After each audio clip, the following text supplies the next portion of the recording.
Good day, it's March 11th, 2023. Is the House Subcommittee to investigate the weaponization of the federal government against the Republican politicians and wrongdoers imploding or almost certainly on its way? I'm Esmeralda Padilla-Gould and welcome to the Pulse. And I'm Sam Buban. The congressional circus that the House Republican caucus has put out, and many of the cast of characters on the Republican members of such subcommittee are mostly from the extremist faction of the Republican caucus in the House, that many describes as the Attention Caucus. Jim Jordan and the others who had been bragging during the 2022 campaign season that many heads will roll when they take over the House and conducts a firestorm of investigation seems to be going nowhere with it. And the question they ask to Biden government officials are exploding in their own faces. According to some analysts, describes the goal of Congressman Jim Jordan, a member of the Republicans' House Freedom Caucus, whose members are the loudest and extremists in the House of Representatives, was to produce proof that the Republicans' lawmakers were the victims. This pro-Trump wing of the Republican Party has invested so much time and energy in grievances and conspiracy mongering that has been the main staple of their political base. They have dragged many law-abiding public and civil servants into their so-called revenge investigations that at the end of the day's hearing, these GOP House members who asked questions were the ones looking ridiculous and embarrassing. They also employed witnesses of wrongdoing by the government, only to find out through media investigations that they were compensated by someone in the Republican Party to appear as witness in the investigations. Here's the big headache for Jim Jordan, who chairs the Justice Committee. 3 witnesses were produced by the Republicans supposedly to say things that were biased and concerted effort by the FBI or Justice Department against right-wing politicians. They were identified as whistleblowers. But a New York Times investigation revealed that these 3 brave whistleblowers were paid by Trump operatives and produced no evidence of wrongdoing, and instead revealed by the FBI as disgruntled former employees who trafficked on conspiracy theories. According to other media outlets and a report by House Democrats, these 3 brave whistleblowers were paid by Trump ally Kash Patel and Russell Vought, who provided them financial help and employment after they left the FBI. Former FBI agents George Hill, Stephen Friend, and Garrett O'Boyle had also been extensively interviewed separately by House Democrats, and it appears that their allegiance were somewhere else other than the rule of law. One thing in common among the 3 is they espouse conspiracy theory of the Capitol riot of January 6 and anti-COVID vaccine conspiracy theories. Kash Patel has been named in an FBI investigation that he was involved in the Mar-a-Lago classified document case and has a cooperation agreement with the prosecutor. Things are not going well right now for Republican Jim Jordan and Speaker Kevin McCarthy. The lackluster attendance of this year's CPAC conference, which the Conservative Political Action Conference does every year, had fewer attendees this year according to multiple media reporting. Many of the big names who usually attend were missing. Many had snubbed the CPAC this year's conference as the once a seminal and most popular gathering for Republicans has become a forum of hate and attacks against the country's healthcare and human rights of the LGBTQ community. According to those who covered the event, anti-gay extremists took center stage at that event. Audience were drowned by speakers after speakers asserting their disagreement and hate for the LGBTQ, with state officials sounding off their plans for more state legislation against gay rights.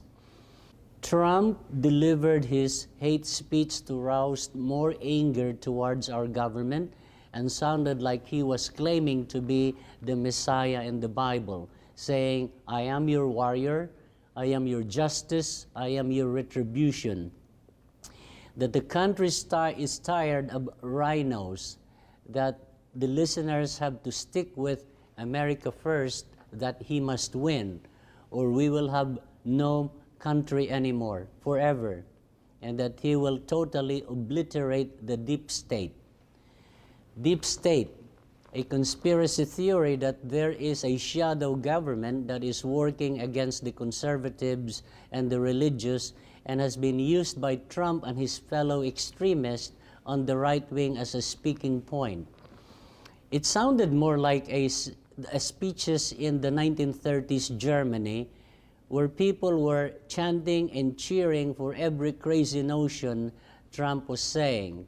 But many Republican figures stayed away from the CPAC, and those who showed up were met with hostility from the Trumpers who dominated the crowd.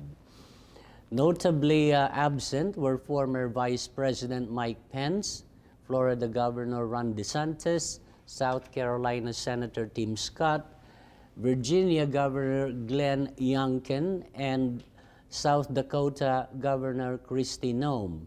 None of what Trump describes as rhino, meaning R-I-N-O, Republican in name only, who others describe as establishment Republicans, showed up. They decided they have a better place to spend their time than listen to the same speech Trump has spoken 100 times. In the Clark County scene, the Clark County here in Nevada celebrates the International Women's Day by awarding several women who had been in the civil service for Clark County and community leaders and organizers who have impacted the community. Among the awardees were Deputy Sheriff Sharon Ward, who had served in the Las Vegas Metropolitan Police for more than 18 years.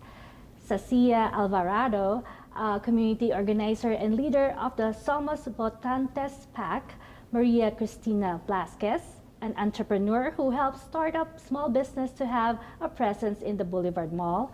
There were also firefighters and other first responders who were honored at the event. Also, one Filipino-American, Margie Gonzales, was also honored for her continued service and availability to the service of the community. Margie Gonzales was a former commissioner for the AAPI affairs in Clark County, Nevada. We're here at the Clark County Commission. We're at the Clark County Center. And with me here is Margie Gonzales. She's an awardee for one of the outstanding women of the year, as awarded by Clark County. Marge, how long have you been serving Clark County in any capacity? Actually, practically since we moved here. I came from the Bay Area, from San Francisco, and we moved here in 2002. And then I started being active in my parish church in North Las Vegas. That's where we first resided. And then it just continued on and on and on. You are truly someone with the heart of public service and community service. Thank you. So I just want to congratulate you in behalf of FilAmTV and the Filipino-American community that you had been passionately been serving, not only the Fil-Am community but the AAPI. And again, congratulations, Ate Marge. Thank you for being here.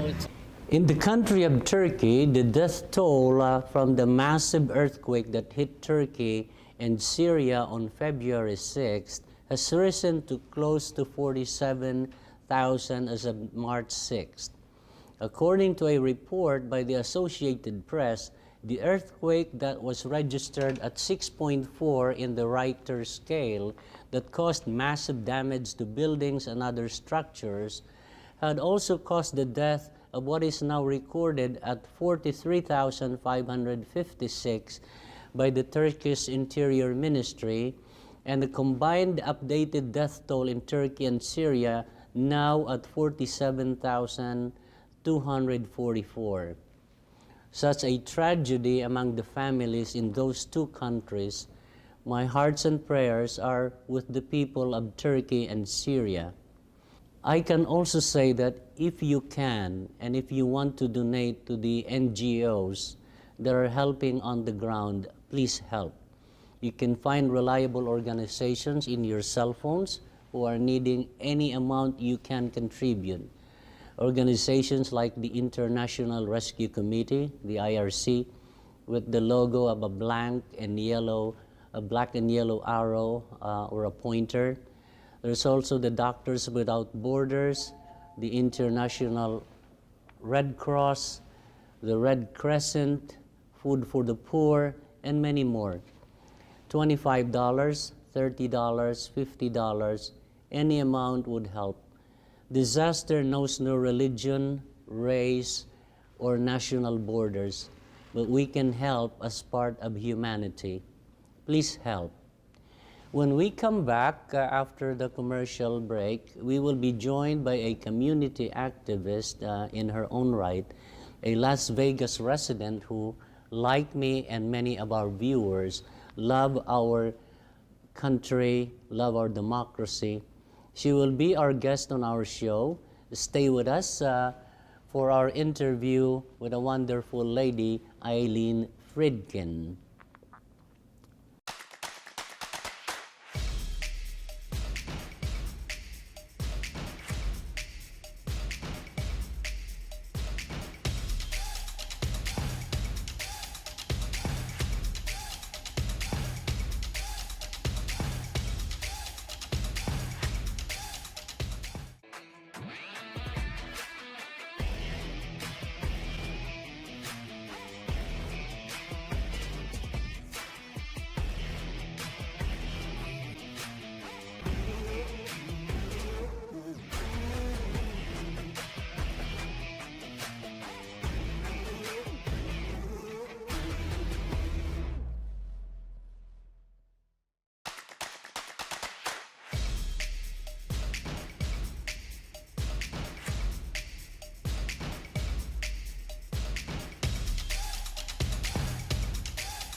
Welcome back to The Pulse. And with us now here at FilAmTV studio is a lady whom I have heard of, an American patriot and community activist, Eileen Fridkin.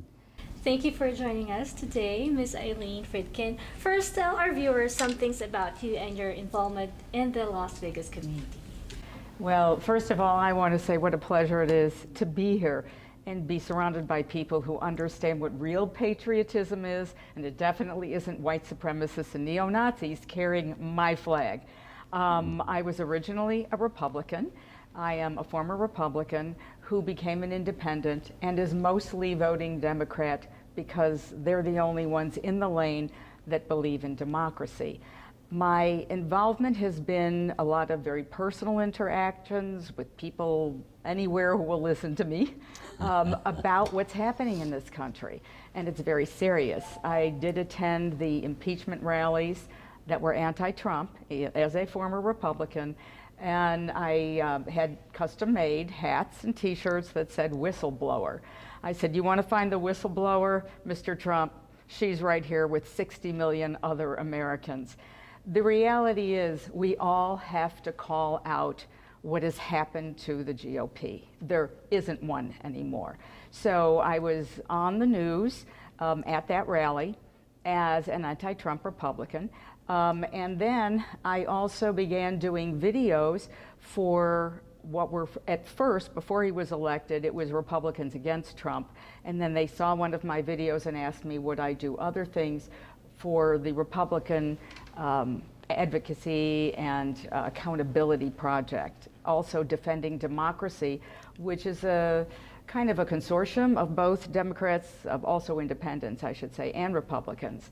They do videos to tell the story as to where we're headed and why we must all get involved. That's interesting. Eileen, do you have an assessment of where Republicans, I'm talking about the Clark County or the state of Nevada, where is it now? Is it united or, very fragmented. How can you describe the state of the Republican Party in Nevada? I will say that I am not connected, for a caveat here. I am not a direct member of any Republican organization anymore. But I was contacted by a Nevada organization, which was Defending Democracy Together, as well as the Republican Accountability Project. And they contacted me to do videos for them because they wanted to make it easier for other Republicans to be comfortable leaving the Republican Party. That is why they wanted us to say, look, I was where you were, but here's what I see. And here's what I see is not in line with our democracy. I can see the signs of those in the last elections, where thankfully, none of those extremist MAGA Republicans who ran in the primary made it to the general election. And so... well, I'm sorry to interrupt, but sadly, Jim Marchant, who was running for Secretary of State. Oh, that's right, yeah. And this is why I stand corrected. I would still vote for a Republican if they were honorable. I would vote for a Larry Hogan or an Adam Kinzinger or a Liz Cheney or a Gabriel Sterling any day of the week. There are honorable Republicans. The problem is you can count them on one hand. Yes. Thank you for calling me out on that, because I forgot about Jim Marchant. Locally. And me? We only have 11 months before the Nevada presidential primary. Who do you think among the Republicans will be in the ballot? You can name as many likely contenders. Well, the good news, bad news. Unfortunately, I think there will be a lot of people contending, and I think part of it is strategic. They know that Trump has approximately 30% of the base. And as you well know, you only need a plurality to win the primary. You don't need a majority. So if Trump has 30% and he gains an extra 5%, that's 35%. Now, if you take the remainder and you spread it out among Mike Pompeo and Nikki Haley and Mike Pence and Ron DeSantis. Ramaswamy, Ron DeSantis, all of a sudden they all get 10%, 12%, 50%. And who's going to win that primary then? I honestly don't think for a minute Nikki Haley believes she's going to win a presidential primary. I think she's doing it to water down the non-Trump voters, and I think she hopes Trump will make her vice presidential choice. Eileen, have you been hearing from any corner in the state of Nevada of who might be the potential challenger for U.S. Senator Jackie Rosen? I've given a cursory glance to some of the people. Because, like I say, I have no problem voting for an honorable Republican and an honorable Democrat or an honorable independent. There's one person, Heidi, I think it's Gansert, who was very involved with former Governor Sandoval, who was definitely somebody who would reach across the aisle. So she may have a nice possibility. April Becker, who lost to Susie Lee, when I saw her and what she was about, I mean, to be quite clear, the reason I left the GOP was they became a theocratic party. They want to push one religion down everyone's throats, and this is troublesome. We are a nation that is built of 108 different nations, creeds, religions, races, and that is what made us strong. We were the fastest growing, most powerful nation in the world because of our diversity. And then you have these people that want to hide history, that create, my favorite is Nikki Haley saying, this isn't a racist country. I guess she hasn't watched television and seen what went on with George Floyd, Breonna Taylor, the Asian hate crimes that came from toddler Trump saying the Kung flu and saying China virus. The rise in hate against Asians, any people of color, Jews, this has come from a very negative, small part of our country. Most of our country is actually far more liberal, far more open-minded. And how do I know we're not conservative? because in the last over 30 years, the Republicans only won the popular vote once. Once in 30 years. That tells me the people are more liberal, and they want people to have their rights and have our history known. And every time I hear people say, oh, well, look who, you know, built it. We have the legacy, the white supremacists. We have the legacy, we built this country. Excuse you. The Asians built the railroads. The Hispanics and the blacks built the rest of the United States in terms of the hard labor. And we have to acknowledge that. Yes, yes. And I get very upset when they want to erase slavery and what happened, or you want to make us feel bad. No, because excuse me, over 2,500,000 white soldiers fought the Civil War to help free the slaves. Exactly. So you're spitting on all of those people. You're saying they didn't matter. What we did was correct the wrong that happened during the Revolution because they needed the South. Yes. So we should be proud of how we all together, every group, every race, made the country what it was meant to be. I can agree with you that in one of the things you said about the Republican Party, you know, the MAGA and the extremists are using religion, you know, and pretend that they are like godly people when they're actually, they're preaching the gospel of hate. Exactly. And so I mean, that's a good point that I can agree with you, because I've said it also a few times in this show, that that's what mostly the Republican Party had become. It's like you know, they hate. The gospel of love of Jesus Christ has been ignored. They lie repeatedly, even these mega church pastors, you know. So thank you for bringing it up. I agree with you on that. Yeah. Amy, you have one more from you? Yes, lastly, give us your thoughts of our country's state of politics in Washington, D.C. What's happening in the 118th Congress? Again, my viewpoint is probably a little bit interesting because I have been a Democrat, a Republican, and an independent. Yeah. So I speak to everyone. Yes. You know why? If we all talked to one another, we would all get along. You need to talk to each other. Here's what I see. I see people that are uninformed in positions of power. That scares me. You have Marjorie Taylor Greene on our National Security Committee, Homeland Yes, Security that's Committee. scary. Marjorie Taylor Greene, and God bless her, I don't think she knows how much she doesn't know.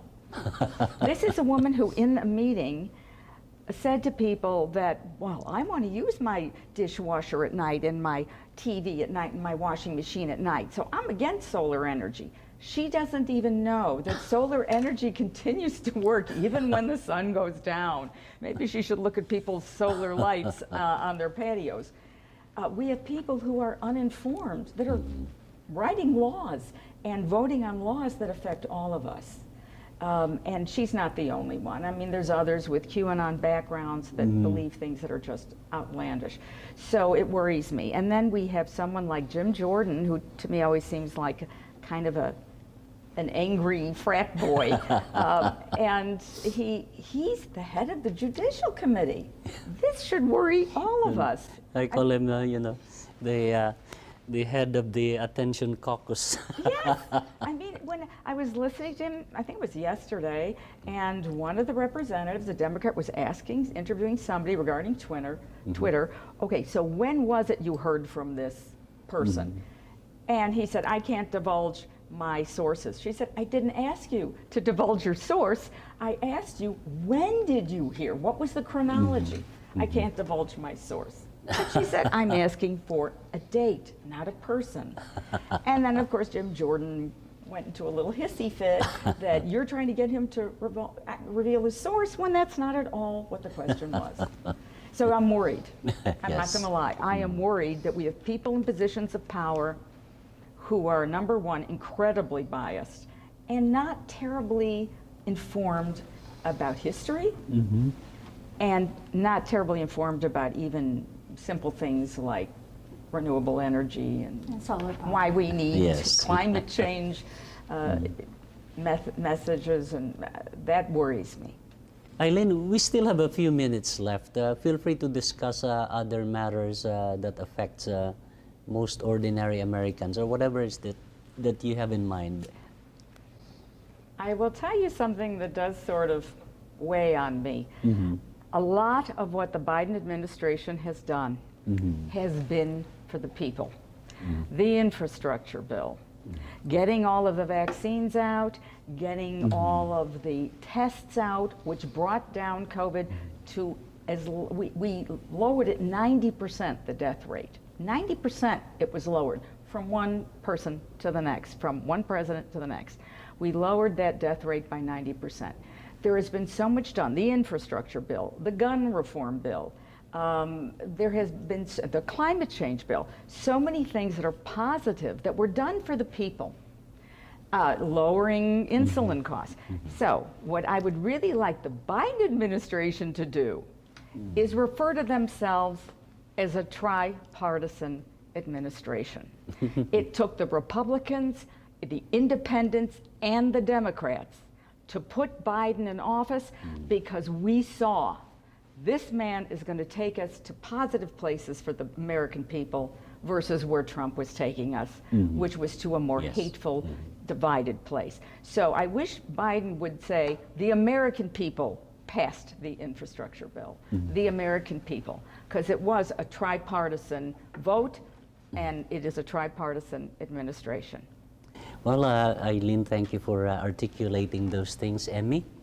We truly appreciate you coming here, Ms. Eileen, to share your views and perspectives. We are out of time, so please, thank you for watching our episode here at The Pulse. I'm Esmeralda Padilla-Gould.